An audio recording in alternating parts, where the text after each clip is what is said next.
At that moment, I sat on the bed, stretching my skin and sighing deeply. I slowly opened my legs, revealing that I was not wearing any underwear. As he was standing in front of me, his eyes were bulging again, but this time it was different. His cheeks were painted a pink tone that made him look younger, while I could notice his Adam's apple go up and down several times when he swallowed thickly. "You have nothing to fear with me," I said. As time passed, his gaze darkened as he remained fixed there where my center was shamelessly exposed. I decided to lift my dress a little higher while slowly touching my legs.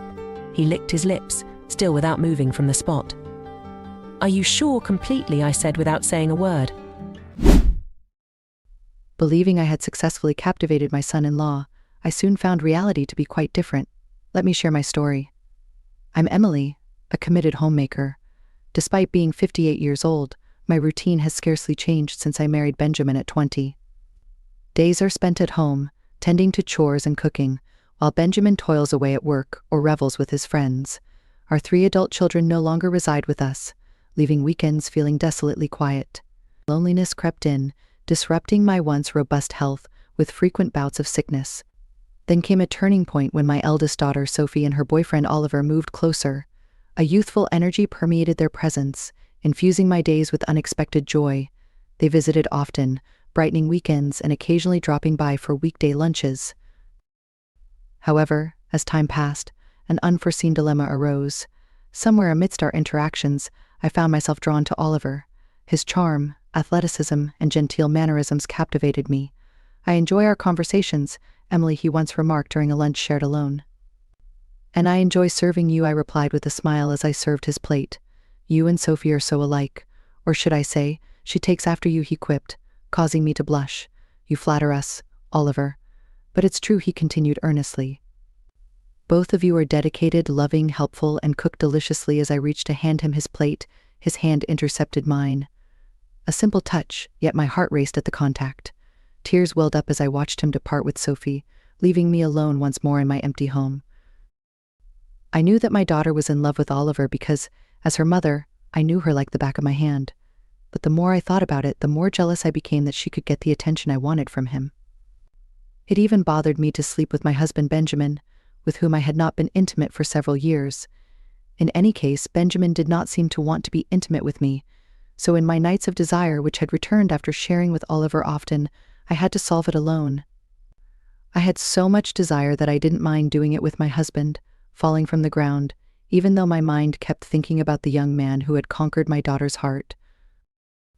Up until that point, my attraction to Oliver was something innocent and personal that I kept to myself. However, everything would change on my birthday. That day, Sophie had taken me to a spa and beauty salon as a gift. It had been a considerable amount of time since we last had a mother-daughter outing, so we decided to take that moment to share together. The treatment they did on our hair, face, and body made me feel younger and empowered, capable of seducing anyone who was in front of me. But all that feeling would go to waste when she confessed one of her secrets to me. "I'm trying to get pregnant," she said. That hit me like a bucket of cold water because although I should have been happy because my daughter would give me my first grandchild, it was the last thing I wanted at that moment. "I'm very happy to hear it." Those were the only words that came out of my mouth. She knew they weren't like a mother who was happy that her daughter would follow the cycle of life, but it was the most honest thing she could express at that moment. However, Sophie seemed not to notice and instead continued the conversation.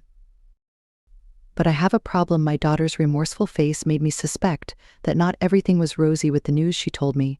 "Which one?" I said, interested. "Oliver doesn't know." What I exclaimed. "Oliver doesn't really want to be a dad," she confessed to me. "But you know how much I want to start a family with him. I decided to stop taking care of myself, so when I get pregnant, I will say it was a failure. Sophie, Mom, promise me you won't tell Oliver anything about this." At that moment, I felt my breath stop. I knew that the promise I had made to Sophie was worth a lot since she was my daughter, but I also had powerful information in my hands to get what I wanted. That was going around in my head throughout my birthday evening, where my husband and my 2 remaining children dedicated themselves to getting drunk while Sophie and Oliver attended to the other guests, delivering the food and other things they had prepared. But when night fell, Sophie told me that she felt tired, so she would go to bed early after organizing everything. My children and my husband continued drinking to the loud music, and Oliver didn't seem to want to join them, so I went to where he was alone to sit next to him. "Did you have a good time today?" he asked me. I smiled. It was a good evening that day. I had decided to wear a short black suit, very close to my silhouette, that made me look 10 years younger, as per Sophie's advice. She had made me wear it without an interior because, according to her, it was fashionable. So at that moment, when the blizzard was blowing hard, I felt frozen in my little black dress that covered absolutely nothing. "Emily, you're shivering," he told me, covering me with his body instantly, but that didn't matter to me at all. Instead, a torrent of emotions began to engulf me instantly as my senses heightened, capturing every detail of this moment: the comforting aroma of his lotion, the rhythmic beat of her heart merging with mine, the sensation of comfort from his warm, firm body against mine. At that moment, I decided to do what I wanted, because if my daughter was able to use Oliver to get something she wanted, I could also do the same. "I think I should go inside," I told him, testing his reaction. "I'll accompany you," he said without saying a word. Then he took me by the hand, leading me with him towards the warmth of my house. I felt in heaven, because I was receiving the treatment I wanted so much, even without realizing that we were alone in my room. When I closed the door, I made sure it was locked, because I knew perfectly well that I would not leave there until I was able to enjoy the only preferential treatment that my daughter had, and I did not. "I think this might look good on you," he told me, showing me a jumpsuit that practically covered my body. I bit my lip. It was at that moment, or it would never be. "I have something to tell you, Oliver," I said. "What happened?" "Are you okay, Emily?" he asked, frowning. "I'm fine," I responded, approaching him slowly. My legs felt like jelly, but I pretended to be safe as I moved forward. "But not my daughter." "What do you mean?" He didn't move. Instead, he seemed paralyzed by my sudden change in attitude. "She will stop taking care of herself, so that they both have a child." His bulging eyes did not surprise me, and even made me feel sorry for him. Oliver seemed confused and upset by what he said, so he took a couple of seconds to respond to what he had said. "How do you know he told you, Claire?"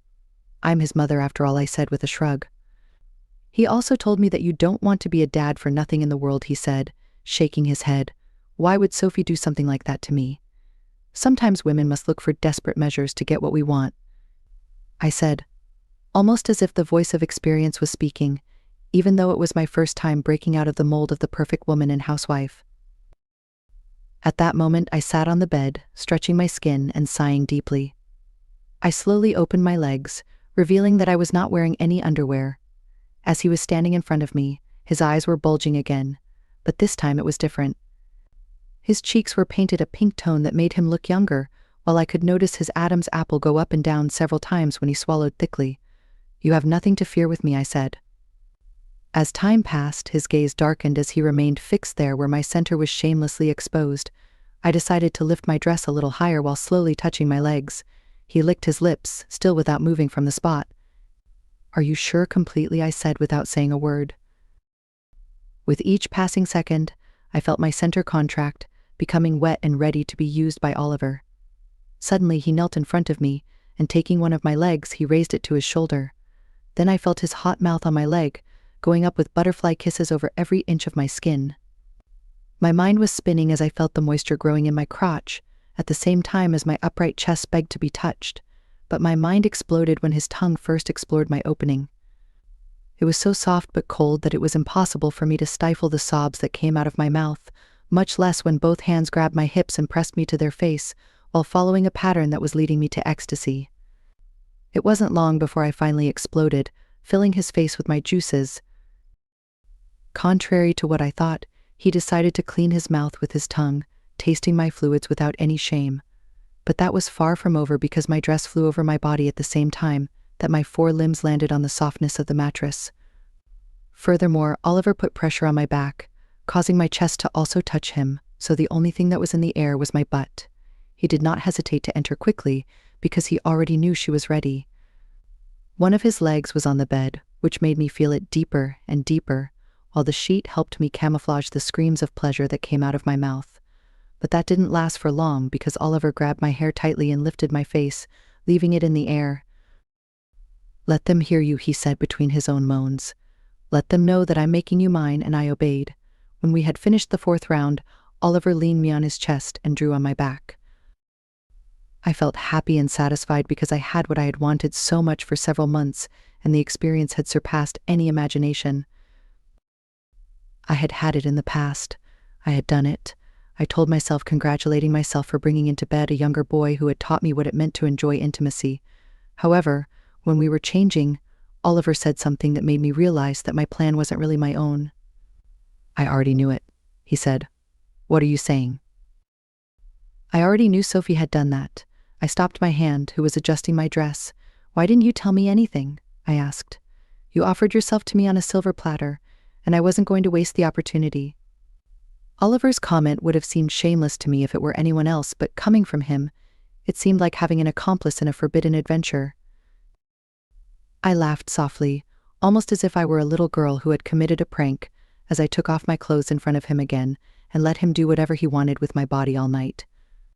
Oliver and I said goodbye in the morning, as if nothing had happened, while Sophie thanked him for taking care of me when she had gone to sleep. I'm not going to lie and say I was remorseful when I wasn't. On the contrary. It was as if we both had a new inside joke to laugh about. When we were alone, he would continue to take care of his mother-in-law when my daughter couldn't, and I couldn't be more grateful to have such a diligent son-in-law who would bring the stars down to bed for me on nights when I was cold. Now tell me, would you take advantage of the opportunity to feel this way thanks to your son-in-law? Comment and don't forget to subscribe to my channel. Until next time.